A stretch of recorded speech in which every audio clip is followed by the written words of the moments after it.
Keir Starmer তো ওর সঙ্গে দেখাই করে নাই।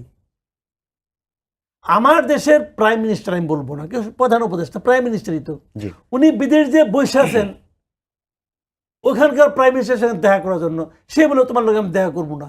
এর চেয়ে বড় অপমান আছে, আপনি আমার বাসায় আসলেন, আইসা নিয়ে নক করলেন, আমি দরজা খুললাম না, 10 মিনিট পরে আমার কাজের লোক যে দরজা খুলে বলে কি স্যার এখন বাথরুমে আছে, অথবা স্যার তো ব্যস্ত আছে, আপনি যান গা।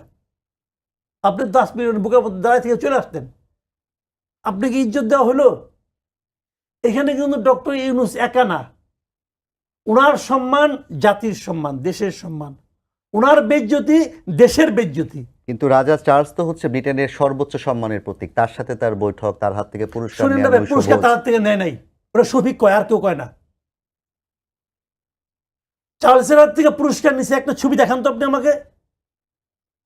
পুরস্কার প্রাপ্তরা লাইন ধরে খাড়াইছে, উনিও খাড়াইছেন, উনি তাদের সঙ্গে দেখা করে চলে গেছেন। পুরস্কার নিছে ওই যে ফাউন্ডেশন, ওই যে ইটা আছে, যে ফাউন্ডেশন, মানে আপনার প্রেসিডেন্ট যে ফাউন্ডেশন, এই কিং যে ফাউন্ডেশনটা আছে, ওই ফাউন্ডেশনের যে চেয়ারম্যান এক ভদ্রমহিলা, তার কাছ থেকে। এগুলি আর এটা কি পুরস্কার হবে? জীবনের নাম শুনছেন এই পুরস্কারের? জীবনে এই পুরস্কারের নাম শুনছেন? তো এগুলি ভাই, এগুলি আমরা বুঝি খুব ব্যয়বহুল। যে রুমে উনি যে ছিলেন, ওখানে যে হোটেলে ছিলেন, 39 জনের বহন নিয়ে গেছেন, 39।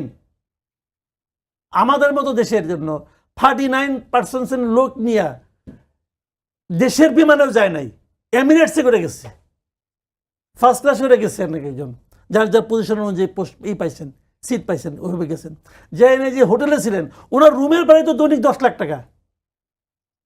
উনি যে রুমে ছিলেন, যে প্রেসিডেন্ট সুইট, ওটা ভাড়া 10 লাখ টাকা ভাড়া প্রতিদিন, 4 দিনে 40 লাখ টাকা ভাড়া দিয়েছেন উনি ওনার জন্য। আর বাদ বাকিদের জন্য টাকা খরচ হয় না রে ভাই, এগুলি বলেন না। আমার কথাটা হলো কি, ব্যয়বহুল একটা এই জিনিসটা উনি আগে যদি ফোন করতেন সঙ্গে সঙ্গে হয়ে যেত। উনার ক্যারিকেচার করার জন্য আমার জাতির পয়সা অপচয় করছেন উনি।